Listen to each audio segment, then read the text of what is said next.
In this video, we're going to talk about writing better air sealing strategies. About the first 5 minutes, we'll talk about where the state is at and why this is a focus right now. And then we'll get into the guidelines. We'll read what the standard is. There's a prioritization list that you need to be following. And then we'll use an Excel spreadsheet and we'll kind of go through an exercise where it will help us think about what exactly should be on our air sealing strategy and show you what it should look like when you're all done. So enjoy. Okay, so the main topic that we wanted to talk about today is something some of you guys may be sick of hearing by now, and that's that the whole idea of an air sealing strategy or a written air sealing strategy. You may have had either Dalton or Wade or myself come to your agency and tell you that we really don't want to see blower door guided air sealing on your work orders, and basically as your main strategy. What I've been saying is that I'm okay with that if that's the last thing you write on your list and that you have a well thought out written strategy. But if you're like me, I love to see examples of things. I want to know what that looks like. And so I figured it might help if we actually if I showed you guys what a good written strategy would look like to me, and then hopefully that will help you guys a little bit, because so far I have yet to see one, and I've reviewed a lot of audits lately. Now for the technicians and for the QCI folks that are joining us, I am going to, it's going to feel like I'm talking to the auditors for the next few minutes, but I feel like this is really valuable for you guys to understand as well, because, well, the technicians, you're installing this, and it helps to know why the auditors wrote what they wrote and why they wrote it the way they wrote it. And then for the QCI, I feel like it's very valuable for you to understand what the auditor was trying to do, what the goal was, so that you can verify or determine whether or not they met the goal when you're reviewing their work. So I wanted to talk about it. I have an example. Hopefully the internet will continue to work for us, and I can show you this example. And this is something we've been concerned about, and I don't know why it never occurred to me, but late last night, I ran some numbers just to see where we're at and to see how big of a problem it really is or is not. And so I just made some quick notes. Basically, I took all of the jobs that have been turned in as completions over the last 12 months, basically from November, anyway, the last 12 months as of December 1st. So I found that just weatherization jobs, I took out all the crisis jobs, so these are just weatherization jobs. There was 507 jobs turned in. Of those 507 jobs, 324 of them did not meet the required goal of 30% reduction, or if the home on the pre-weatherization blower door number, if that was above 4,000, you're actually required to get a 50% reduction. So 324 of them did not meet either their 30 or 50% requirement. And of the jobs that fell short, the average reduction on those jobs was only 14%. So on average, we're only meeting on some of the jobs, like, just a little over half of the jobs, we're only getting like a 15% reduction, which we have not held you guys to the fire on this yet, but it's coming. And basically, we just feel like we really need to step up on this. Now, this is not to say that you guys are doing bad air sealing and that things are broken and not working.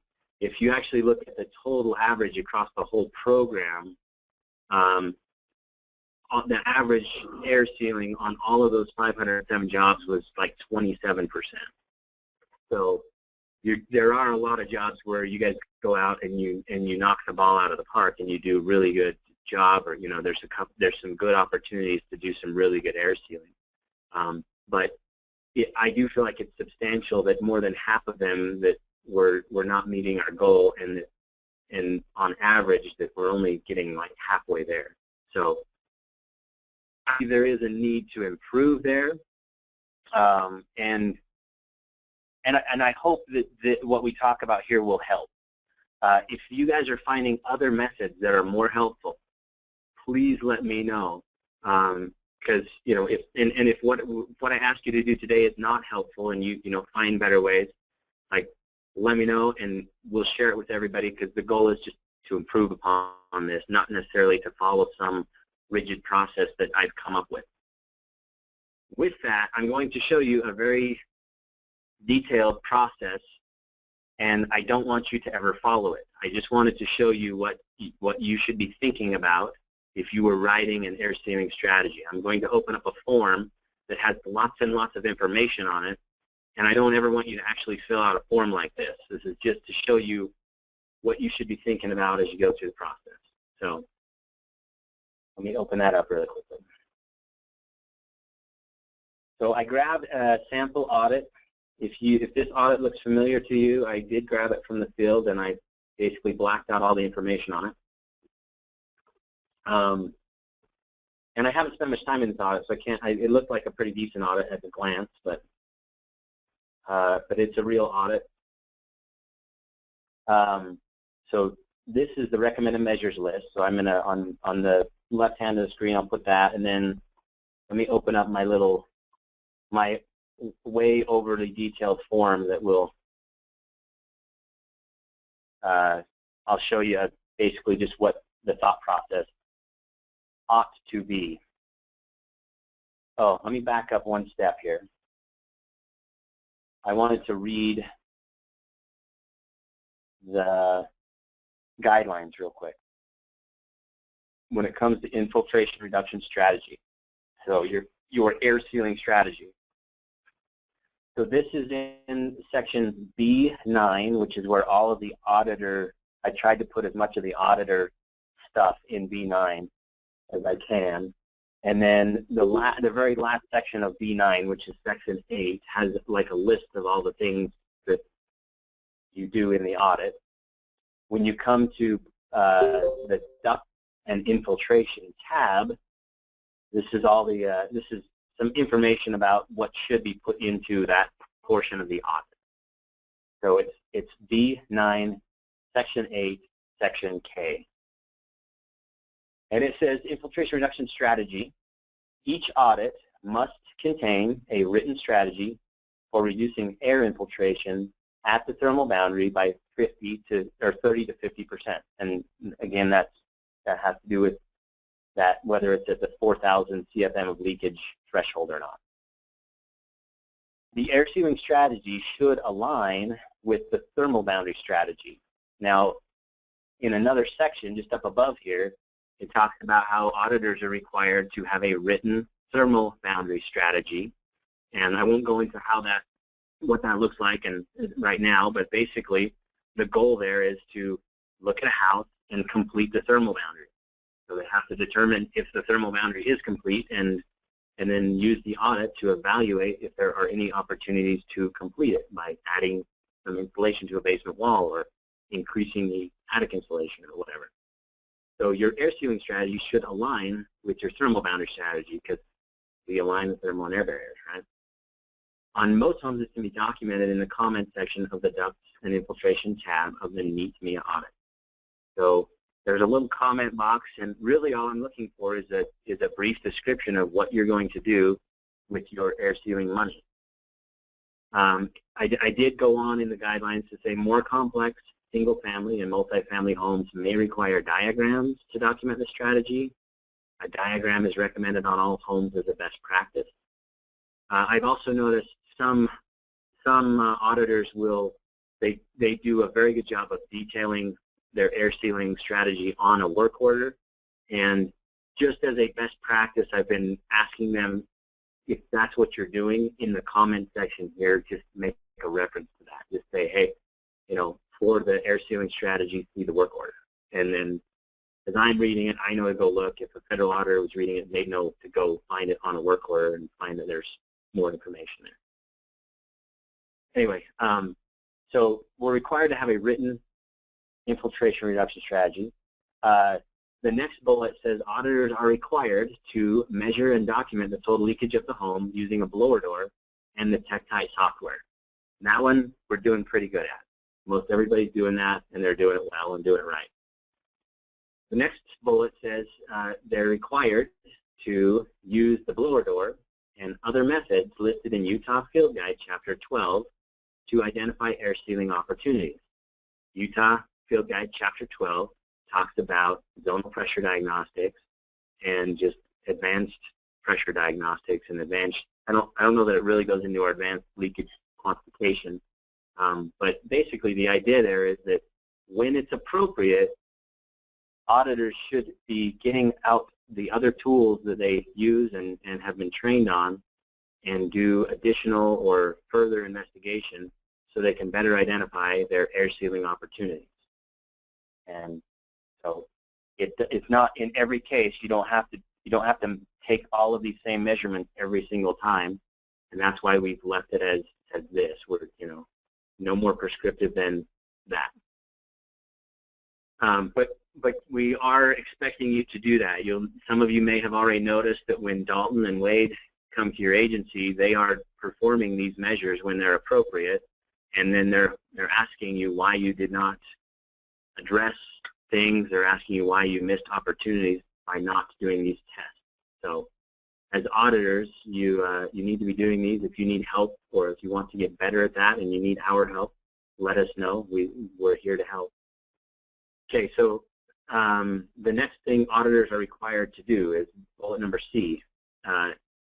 Maybe I don't know how well I wrote that, but anyway, this is really the prioritization list when you're writing your air sealing strategy. Air sealing opportunities should be prioritized in the following order. The first bullet says, and basically the highest priority on your air sealing strategy is duct leakage to the outside. Now, this is something I could talk about for an hour and a half, but I will just, hopefully I've addressed this with most of the auditors, that on the audit, when you come to the ducts and infiltration tab, you can either put all of your duct and infiltration items together as one energy conservation measure, or if you get out your duct blaster and take a couple more measurements, then you can split these apart and you can basically evaluate them as two measures. One as your duct leakage measure, and then a separate one for all of your other infiltration.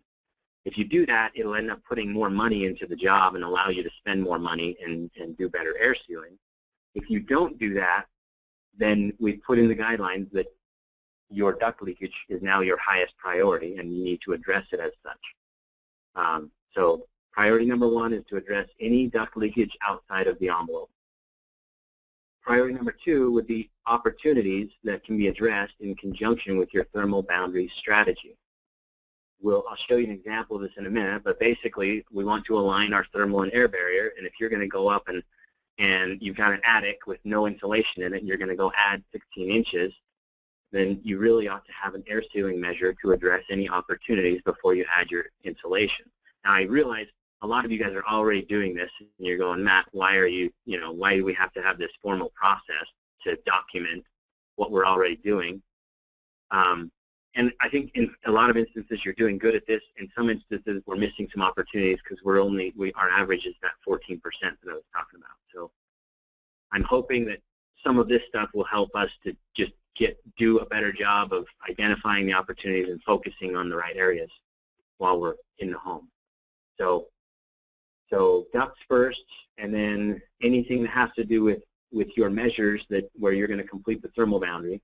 And then the last four are your air sealing opportunities that are between the conditioned space and the attic, between the conditioned space and the attached garage, between the conditioned space and the basement or crawl, and then your lowest priority would be your opportunities between the conditioned space and the outside. Can anybody tell me why that would be the lowest priority?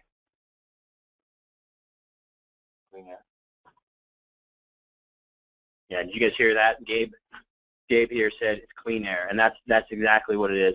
We're doing a lot of exhaust for our ASHRAE approach. And if you're using that, then you're sucking air through all those holes in the attic. You're sucking air out of that garage. You're sucking air out of the crawl space, and you're dumping it in the house. And I hope you tell the client you're welcome when you leave when you do that for them. But no, it's just really just want you guys to think about what we're doing when we go into that home. And so if we'll use this as a good measuring stick, it will help us to make sure we're not leaving them with filthy air. I would much rather show up to a house and see a 2-inch gap underneath a door and see some amazing attic air sealing and garage sealing and crawl space sealing. And if I was QCI in that house and you got your reduction and there was still a gap under the door, I would check that off and say that was complete and walk away because you did your job. I realize that's an extreme example, but like I don't really care if you keep that clean air from getting into the house from outside. I'm more concerned about the other stuff. So, okay, so that's the laundry list, or that's the prioritization. So let me go back to my little overly detailed list of what this would look like. And I got to rearrange so I can see what I'm doing on my screen here.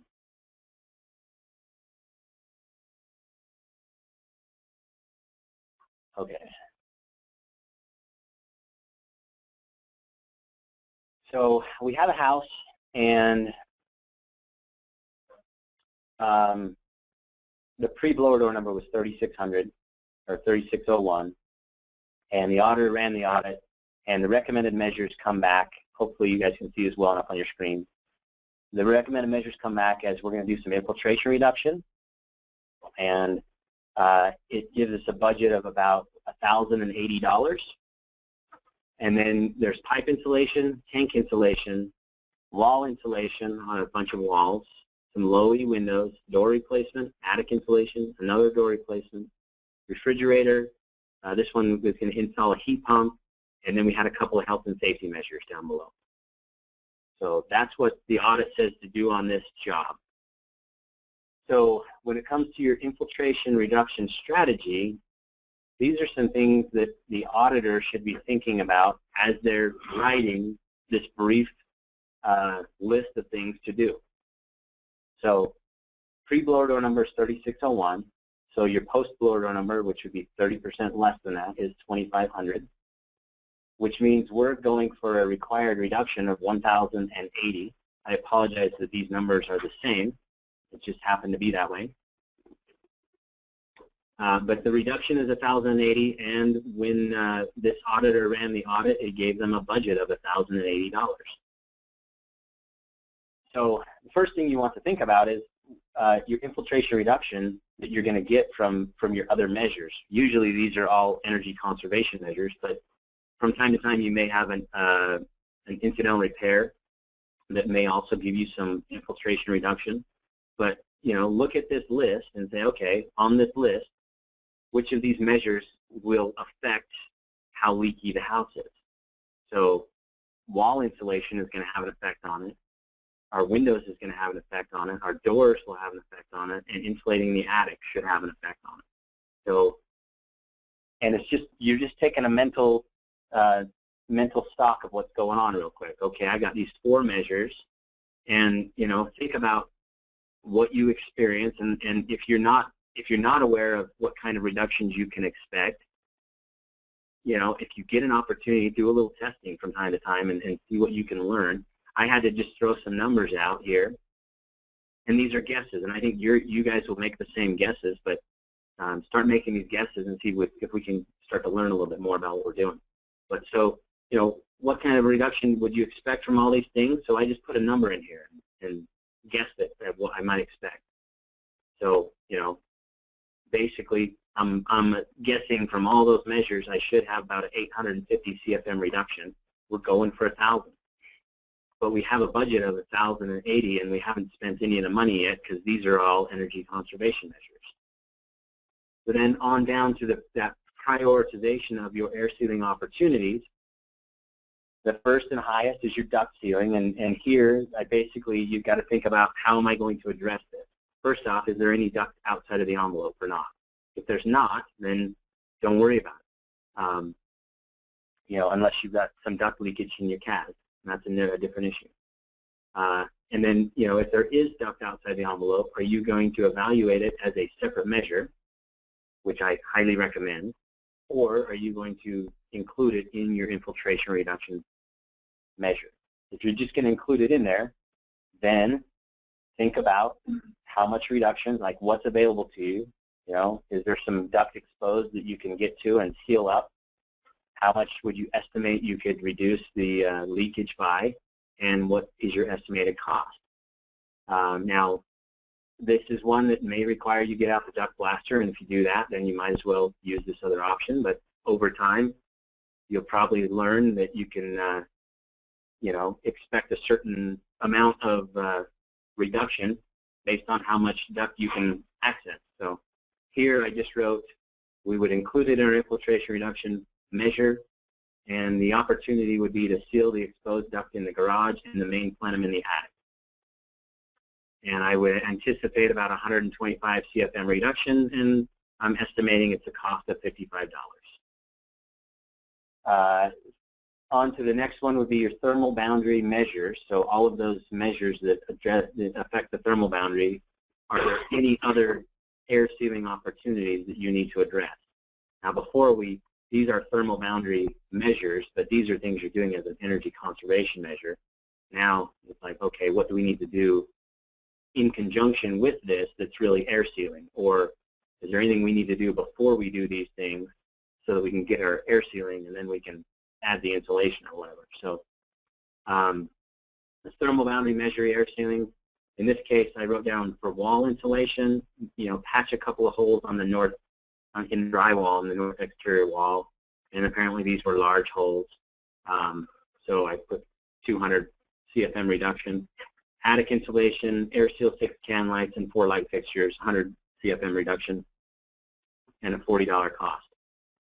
Now, one of the things I want to make clear to everybody is think about what you're doing, especially when you get in that attic. If in order to do a little bit of air sealing in an attic, you're going to have to tromp down a whole bunch of insulation, it might not be worth it. You might want to leave those can lights alone. Or you might want to think about addressing them from inside the house instead of up in the attic. But if you've got 6 inches of some rock wool and you're going to be blowing in some more on top of it, it's the perfect opportunity to get up in there and do a little bit of air sealing. And anyway, that's what we're looking for there. We don't want to see you guys tromping out a bunch of insulation thinking the state's going to make me do this or you're required to do this. Your auditor really should be determining whether or not if there's a good opportunity there to address something or not. And I'll tell you, in my home in Alpine, I had 24 can lights. None of them were IC rated, I don't think. And I taped every one of them off from the inside, and I only got 100 CFM reduction. It's good information to tape some of these things off, test them, and figure out what you can expect from some of these things.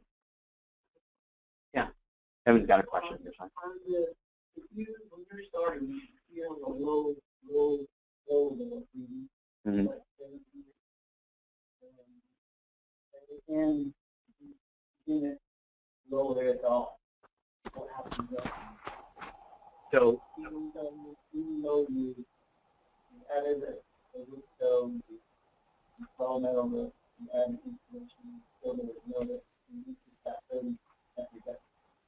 So Evan's asking if basically we show up, we do a bunch of work, and we either didn't move the needle much, or we basically don't get that 30% reduction. And really, honestly, we want to take a look at did we do a good job on our air sealing or not.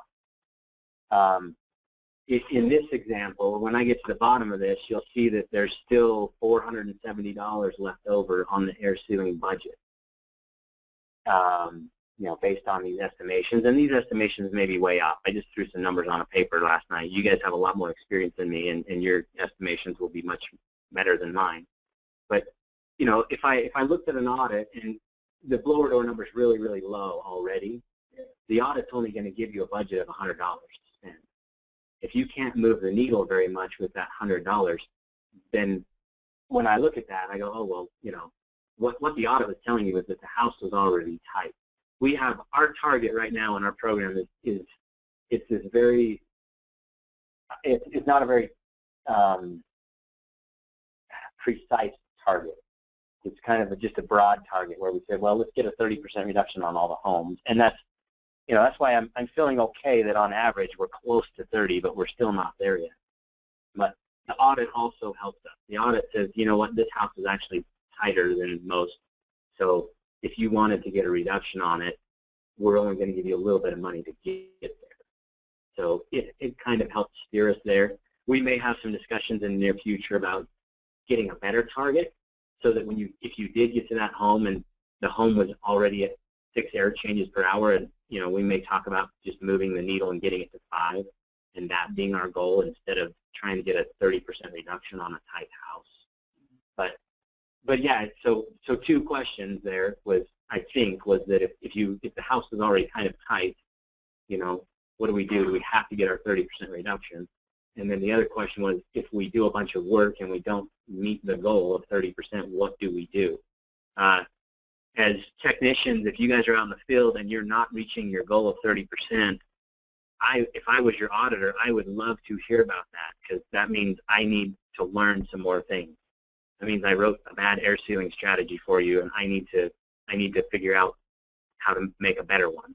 And if you guys can communicate that to your auditors, then they can become a better auditor. But just, I think there's just a bunch of little things we can do. If everybody's aware that let's try a little harder to reach that 30% goal, instead of just finishing the job, saying we can't do it, and walking away. You know. We also did the one home that had a low number. Lately. Yeah, so Evans mentioned that they had a home where their blower door was higher when they left than when they started, because they added a wood stove, which, you know, had an impact on their infiltration. I did not do an exact count, but I think of those 507 homes that I looked at that were turned in, I think about 15 of them had higher blower door numbers post-weatherization, which I think is a problem. We ought to address that. Anyway, so back to my little example here, just to finish showing you guys this, you know, overly detailed thought process. Your thermal boundary. One comment about that, a higher blower door, though, please. Yes, go ahead.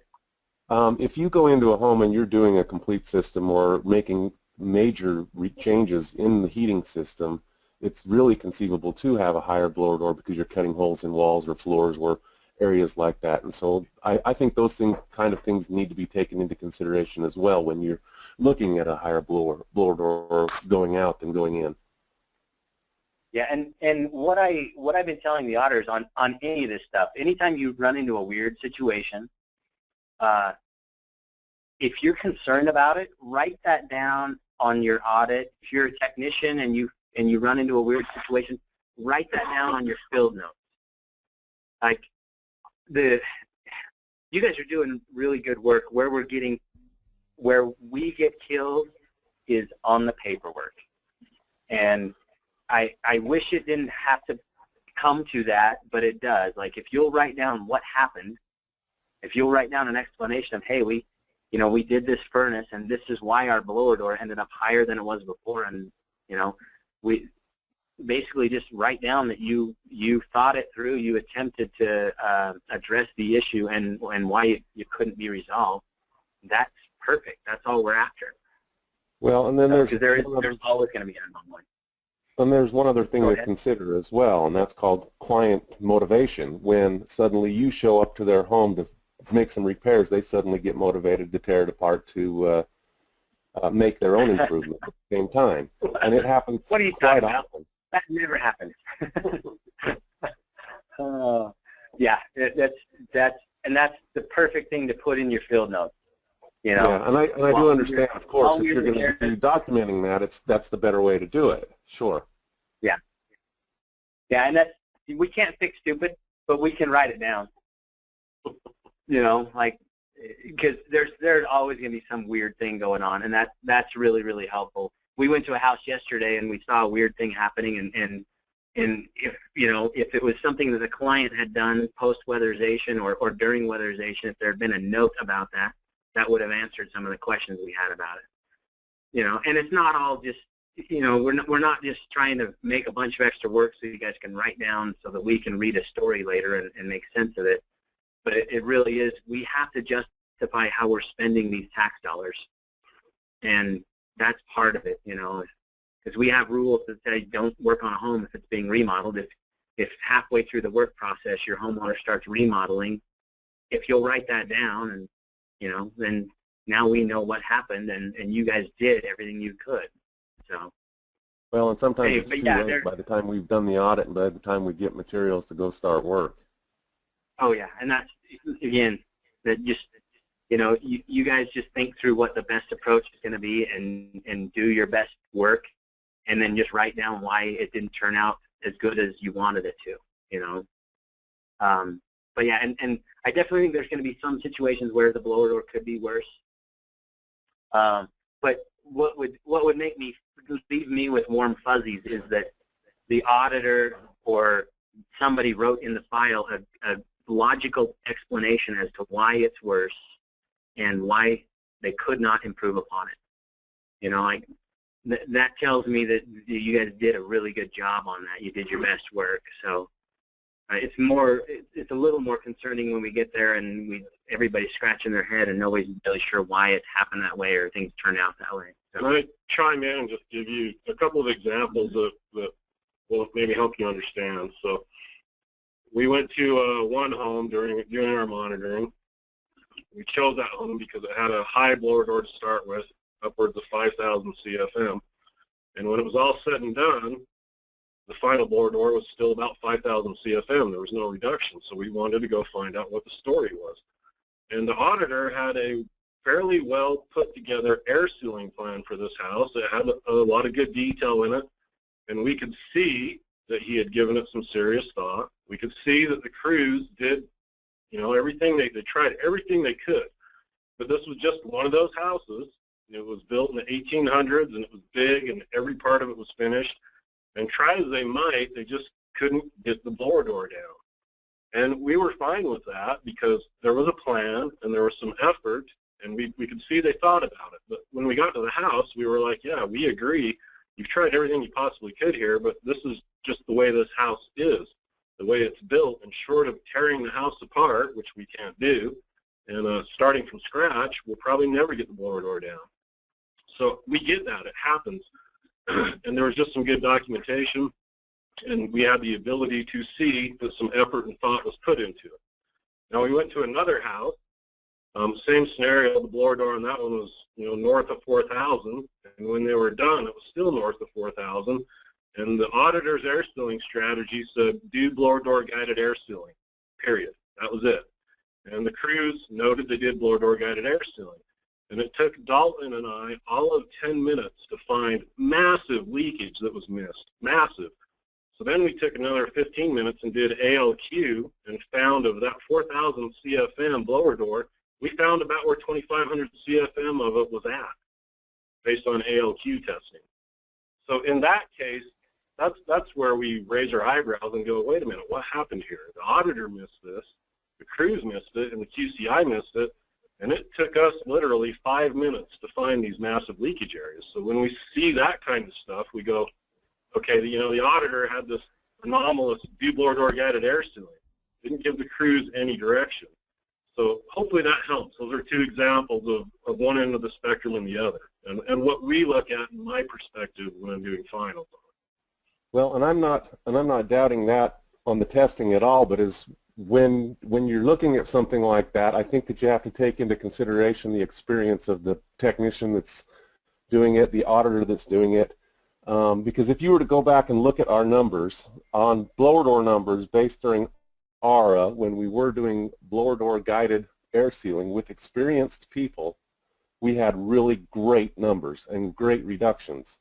And yeah, we've gone through the testing and done testing, and and learn how to find air leaks through all this testing. The thing is you've got to have people that have the experience finding it, and you've got to have your auditor be the same. Yeah, I agree 100% with that, Lauren. Blower door guided air sealing works if the guys who are doing it know what they're doing. And some of them do and some of them don't, and that's all just a matter of training. But, you know, the point I'm trying to make... Blower door guided air sealing has not gone away. All it has done has been shifted to the responsibility of the auditor doing it in the first place. Because that's really all it has done. Yeah, and I know it's not a very popular subject to talk about. No, that's spot on. Like at your agency, if you've got guys in the field that you feel are really good at that kind of stuff, keep using them. At the state level, we are absolutely focusing on the auditor because that's who we have had the opportunity to train and make sure they know how to do this. And in that same, along that same line, I would hope that you guys at agencies, that you would expect your auditors to understand and know how to do these things. And auditors, if you don't know how to do these things and you reach out to us, we will help you as much as we possibly can. But we want your auditors to be the experts here. But if you guys got guys in the field, and that's why we have them join us on this meeting if they're not already joining us. The more everybody knows, the better off we are. But based on our training capacity, this is where we're focusing right now, and that's all it is.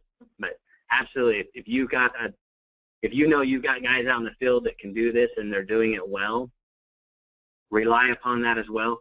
But I'm still going to want your auditor I want them to show that they're thinking through, this is our air sealing strategy and this is why. And your guys in the field, if they know what they're doing, they're going to look at this and go, yeah, that one makes sense, and they're going to go and knock it out of the park. I hope. But if we try and push this rock up the hill a little ways and it just doesn't work, and the correct approach is to get the guys in the field doing this better, then we can definitely look at that.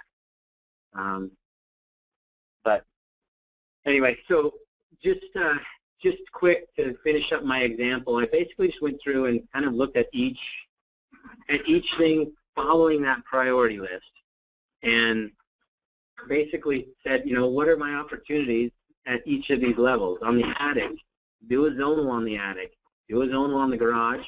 Think about, how connected these are, how good an air barrier you have between those. In this case, I just kind of thought through all these things, and the air sealing opportunity for the attic was just to air seal the attic scuttle.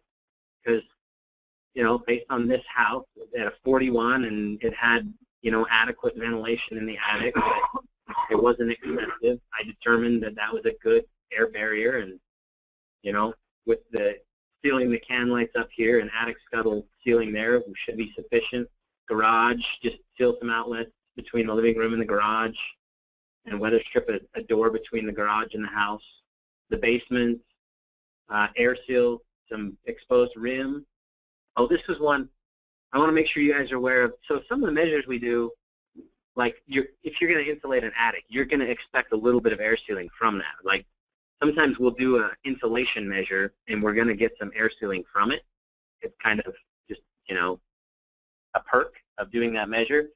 And sometimes the exact opposite is true. You're going to do an air sealing measure and you're going to get a little bit of insulation in return. Air sealing the rim of a house, you may, as an auditor, you may run the audit and the audit's going to tell you, you know what, putting insulation on that rim does not have a payback. The audit's only looking at that as an insulation measure. It's not looking at that as an air sealing measure. So it calculated the heat loss that you would have through the rim, and it determined that it was not cost effective to add that insulation there to decrease the heat loss. But if you determine as an auditor that even though the insulation, as an insulation measure, it doesn't work, but it's still really, really leaky, you can use some two-part foam and do some air sealing on the rim. And so, this would be an example of, hey, the sill or the rim insulation did not pay back, but I'm still going to use some two-part to air seal it up. Another example of that is the new LED can light trims. those do really good air sealing. And if you evaluated to replace a bunch of LED can lights as light bulbs and it didn't pay back, which it will, but say it didn't, you can, and you had a bunch of money left over in your infiltration reduction budget, you could replace a bunch of LED lights as an air sealing measure to fill up those can lights if you wanted to. So there's a couple of times, you know, you can kind of be strategic about what you're doing to fill that house up and accomplish the goal. Anyway, what I did on this was I went through and everything I wrote in red, that's really what your air sealing strategy is. So in the comment section of the audit, if an auditor wrote down seal exposed duct in the garage and main plenum and attic, patch 2 holes in the north exterior wall, air seal 6 can lights and 4 fixtures, seal the attic scuttle, air seal 5 outlets on the wall between the living room and garage and weather strip the door, and air seal the rim in the basement and foam around the basement exterior door, period. That would be a good solid air sealing strategy. You don't have to show me that you did all this math and that you're going to use up that budget or anything. I'm looking at it and I'm doing the same thing I would expect you guys to do. Just a quick glance, you can kind of tally in your head about how much air sealing you would expect from doing all those things, and you can kind of tally roughly what that would cost.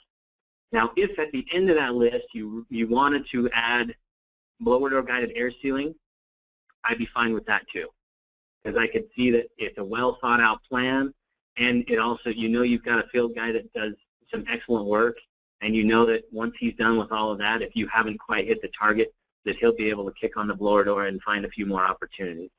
That would be fantastic. So I like that as well, because then they're not looking at the work order, only doing what's on the work order and making the excuse of, well, that's what all that was on the work order, so we shouldn't look for anything more. yeah, absolutely. So that's what I wanted to show you guys as far as air sealing. Hopefully that helps a little bit to at least just clarify what we might be asking for at the state. If you guys have better ways to do it, again, let us know, because, I'm not out there doing this every day. I am doing it a fair amount. I'm seeing a lot of it. Just trying to find a way to get a little better at it. If you're looking for the form that I use in this video, I have parked a copy of it on our Utah WAP resources page. If you just double click here, all of the auditor